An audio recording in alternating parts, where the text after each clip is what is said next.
Hard to know where to begin with this episode. If you had told me this time last year that the podcast would be rebuked and a warning issued from the PAC, I think that's what they were saying today, and it was more or less that if there are any more so-called defamatory podcasts, it appears I too will be banned and there might be legal consequences. It's becoming rather a badge of honour to be excluded from the public inquiry. You're patently not a player unless you've been evicted. It would be funny if it wasn't quite so serious. Now, not only are the PAC tightly controlling everything within the room, which sometimes extends to the whole building, but I believe they are now endeavouring to control the narrative outside the room as well. I suppose they've been doing that all along, from the exclusion of the media in the first phase of the public inquiry to the refusal to allow real-time viewing of the proceedings to the switching off of mobile phones in the room. It's an unusual interpretation of the word public, but perhaps I'm missing something. And to finish this part of today's proceedings, I also recognise when someone is trying to silence me. I want to make one thing absolutely clear. I am not afraid. If you'd taken the time to find out who I am, you would know that I own very little, and I have never measured my life by what I possess. If speaking the truth as I see it were ever to come at a personal cost, then so be it. What matters most to me has never been what money can buy. That conviction comes from something that happened years ago. I once witnessed a dog being half beaten to death, and I did nothing. I stood there in silence. I have carried that moment with me ever since. On that day, I made a declaration to myself. Never again would I remain silent in the face of what I believed to be an injustice. I've tried to live by that promise ever since, and I've no intention of breaking it now, just so you know. To return to the proceedings of today, there was another announcement that Cormac would remain banned for the rest of the public inquiry. We had been informed by the PAC during the week that this was the case, but still, hearing it again today was painful to say the least. Ah well, onwards and upwards. As we moved on to the next topic, blasting, there was the usual ceremony of introducing everyone who would be speaking. Some were familiar faces, veterans of the inquiry by now. Others were entirely new. People coming and going, as they have throughout the public inquiry. As I waited for the introductions to end, a line from the love song of J. Alfred Prufrock drifted into my mind. In the room the women come and go, talking of Michelangelo. We are straight into an explosive conversation.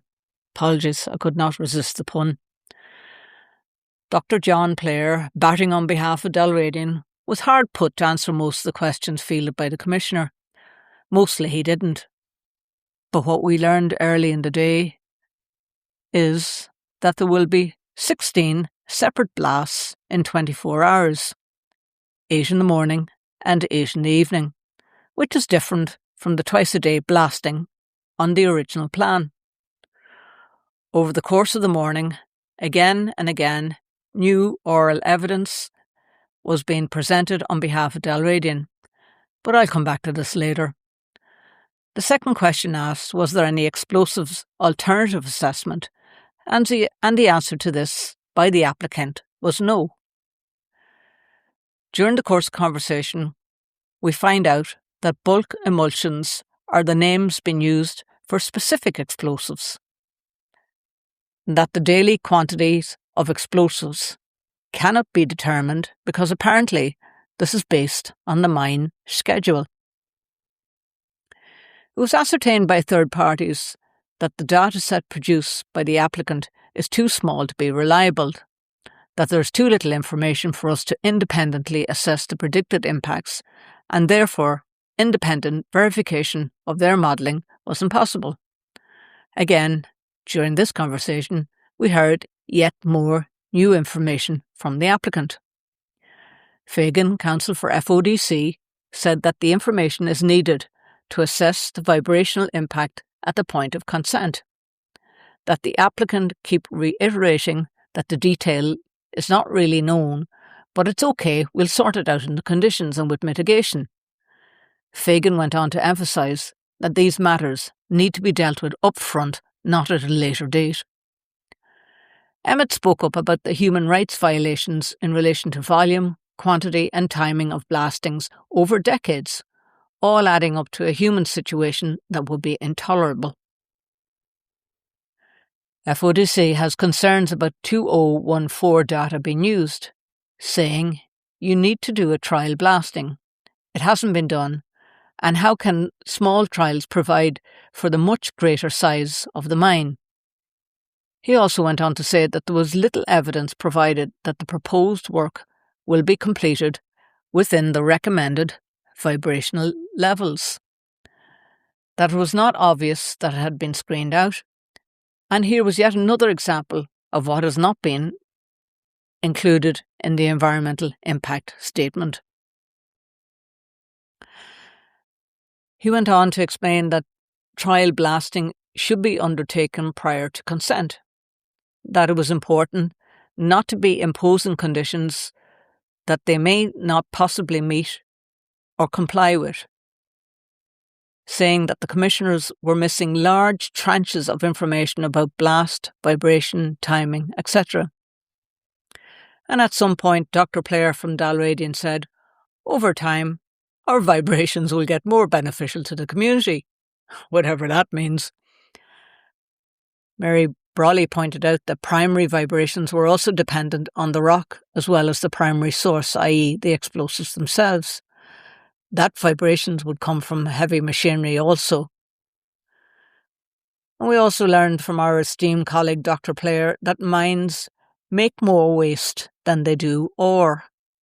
We could have told him that. Just before lunch, Emmett received another informal warning. I genuinely can't remember what it was about. It seemed that inconsequential. My toddler grandson carries a little teddy bear everywhere because it gives him comfort. Listening to the steady stream of warnings over the past few weeks at the inquiry, I couldn't help thinking they seem to have acquired a similar role in the proceedings. After lunch, Barbara Ward spoke movingly about where she lives on the Gortacashel Road, from where she can see the Dalradian compound and the explosive store. She explained that she lived in an old stone house built at the start of the 20th century, walls more than 2 feet thick, and when the blasting was being carried out in 2014, 2016, firstly, they were not issued with any warnings, and when the first blast came, the noise nearly put her off her feet, so much so that she thought the house was coming down around her, and that she could most certainly feel the vibration of the blasting. And she went on to say how she lived in one of the most beautiful parts of Tyrone, and all she wanted to do was to continue to live a quiet life. Later on in the afternoon, Sean Kelly spoke as a resident of Navan, and how he lived less than a kilometre from Tara Mine, and that he was never impacted by the mine in any way at all, neither was his home. But he would say that, wouldn't he, being a lifetime employee of Blyden Tara.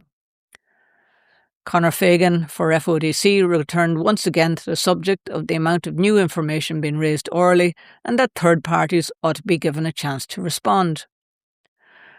Towards the end of the afternoon, the subject of St Mary's Church in Ruski came up again, and DFI said that a watching brief would have to be kept on the mine as it crept closer to the church, due to the fact that the church was quite ancient and has no foundations, particularly in the case where there are undisclosed tunnels which are expected to undermine the whole area.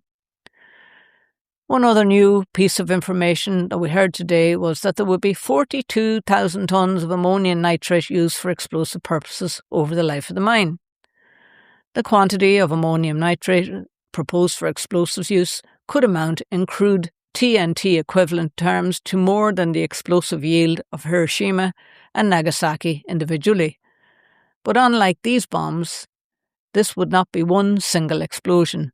It would be distributed across repeated blasting events for many years to come. Isn't that something to look forward to? And on that note, I'll leave it here for this evening.